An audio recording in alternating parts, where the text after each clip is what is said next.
So I found this channel, okay, it's pretty small, it's called the Speed Channel, and it's a pretty generic gaming channel, you know, he makes, reviews, gaming news videos, whatever, but he also made 3 videos with reasons why console is better than PC. And, well, I'm not gonna sugarcoat it, his reasons are just downright fucking retarded. So, you know, let's just get into the first video. Today, I'm gonna discuss the 3 reasons why consoles are better than PC. But if you're a PC fan, don't be upset because I'll be doing another video talking about why PC is better than consoles. First of all, whoever puts these fucking subscriber things in their videos can go fuck themselves, especially when they're put at the beginning of a video, so fuck you. Second of all, you can't make one video saying why console is better than PC and I'm making another video about why PC is better than console. It's like saying that you like M&M's better than Skittles or whatever. And then at the end you say, but you know what's better than M&M's though? Fucking Skittles. That makes no sense whatsoever.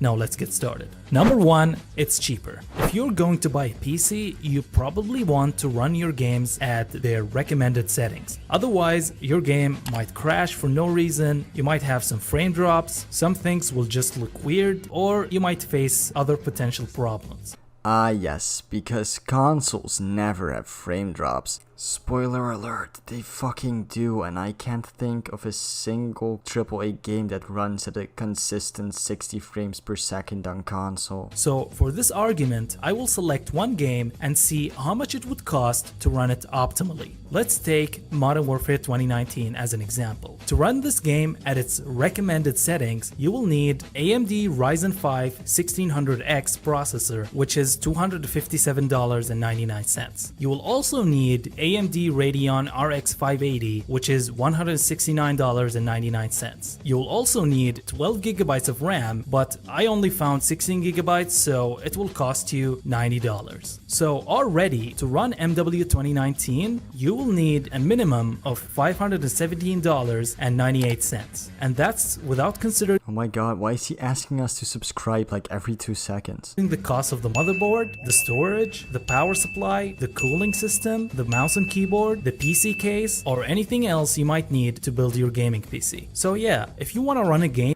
Okay dude, we get it, you're desperate. He's also wrong, by the way, you don't need the recommended specs to play the game. That's only if you want to play the game at a stable 60 FPS, which I would recommend. But consoles don't even play this game at a stable 60 FPS. I watched this video where a guy compares the FPS on Modern Warfare on the PS4 Pro and the PS4. And on the PS4 Pro, it's somewhere between the 50 and the 55 frames per second. And on the PS4, it's somewhere around like 45 frames per second. So yeah, it's not very good. You can just get a build with the minimum specifications and have it run probably just as well as a console does. There are also plenty of tutorials out there for PCs that are like $400 and better than PlayStation 4s and shit like that. But yeah, no, I even if you take the minimum specifications, they're still more expensive than a PS4, and that's probably mainly because Microsoft and Sony lose money on every console they sell. They sell consoles for less money than they make them, and they make money on the video games that they sell. And also you gotta realize that yes, a PC is more expensive than a console, but also it's a PC, so you can do a shit ton more things than just play video games. Get a gaming console. Number 2, the games are more stable. I touched a little bit about this in the previous point, and that's the fact that console games are less likely to crash because they are very well optimized for the hardware. Just to clarify, I'm not saying that consoles perform better than PC, I am saying that consoles are more stable than PCs. So if you ask me, I would rather have a stable game that doesn't crash than having a game that looks awesome but crashes a lot. This is a myth that I see a lot of console peasants bring up when they talk about why PC is not as good as console. Games on PC don't crash as much as people will want you to believe. You know, I can count probably on one hand the amount of games that have crashed on me. The games that have crashed on me are Fallout New Vegas, Rome Total War, which are both notorious for crashing a lot because they're older games. And I'm lucky because for me, Fallout New Vegas has only like crashed, what, 5 times in the 142 hours I've played. And Rome Total War in the, I believe, 120 hours I've played has only crashed fucking twice. Now Hearts of Iron 4 has crashed on me probably 10 times, maybe more, but I also have like 330 hours in that game, so that's quite a lot. Oh, and Fallout 4 has also crashed on me. Pretty much every Bethesda game has crashed on me, but I don't think that's, you know, I don't think that Bethesda games don't work really well. That's not a secret, okay? Now before we get to number 3, if you're enjoying this video so far, please consider subscribing. I upload short videos. Holy shit, I get it. You want people to subscribe. Who doesn't? But I don't care. You don't have to tell me every 2 seconds. If I want to subscribe, I make that fucking decision myself. I'm not retarded. Videos every day covering different gaming topics like this one. Now let's move on. So reason number 3, games are better supported. Let me explain this with a simple example. Let's assume that you are facing a problem running Modern Warfare 2019 with this setup like this guy. Now let's be honest. Is Infinity Ward going to care about this guy's problem? They might, but not likely. They haven't fully fixed the hacking issue, let alone caring about this guy's problem. This case is very specific to this guy's setup, and there are millions of different setups out there. So in comparison, if there was a similar problem on the PS4, the game developers are more likely to look into it because a lot of people are using PS4s and every PS4 runs the exact same setup. That's why consoles are better supported. I mean, yeah, I guess, but it also really depends on what game you're talking about and what developer you're talking about and what is their history with PC and console, because there are plenty of developers that might even choose or might even pick fixing problems on PC over fixing problems on console. Anyway, this video is over, so next video. So a few days ago, I talked about 3 reasons why consoles are better than PC. And in that video, I said that I will continue in a future video. So yeah, this is the video. Number 4, the living room experience.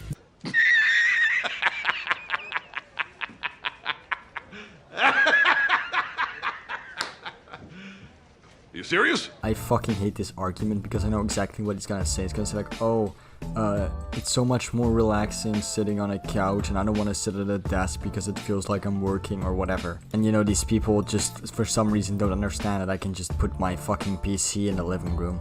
Let's assume that you bring your PC down to the living room. Oh shit, he actually gets it. You hook your PC to your TV, you boot it up, you have your controller, you sit down on the couch, and you immediately realize that you need to go back upstairs to get your mouse because you can't navigate your PC using the controller. You see what I mean? It's not simple to have both the mouse and controller to just control your PC. Or you can go into Steam Big Picture mode, which is a mode made especially for people that want to play with a controller on a PC so they can navigate it easier.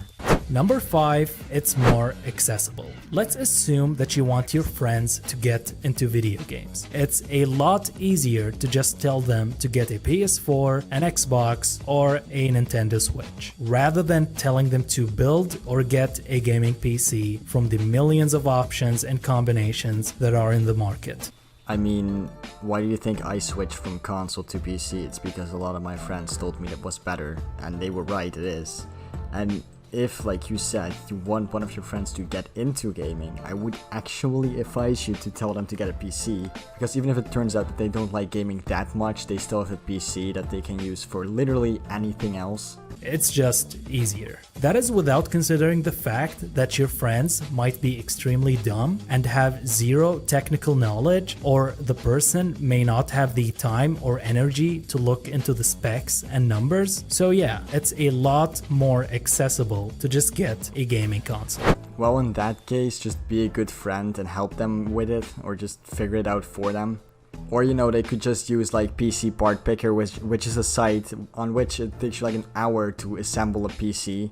And it literally tells you how much the PC will cost, if all the parts are even compatible, and how well your PC will run. Now before we get to number 6, if you're enjoying this video so far, please consider subscribing. I upload short videos. Oh my god, I don't understand why people subscribe to someone who fucking asks them to subscribe every 2 seconds. It gets so fucking annoying. every day covering different gaming topics like this one. Now let's move on. So number 6, consoles just work. When you're using a console, you just expect your game to work. You don't have to adjust any sort of settings to make sure that your game is running optimally. You don't have to go into your game settings to lower the graphic settings because your GPU can't run the game on high graphics. You don't have to do that on PC either. When you boot up a game, the game automatically adjusts its settings to fit your setup. You can still change the settings if you like want higher resolution or you want a higher frame rate, but you don't have to.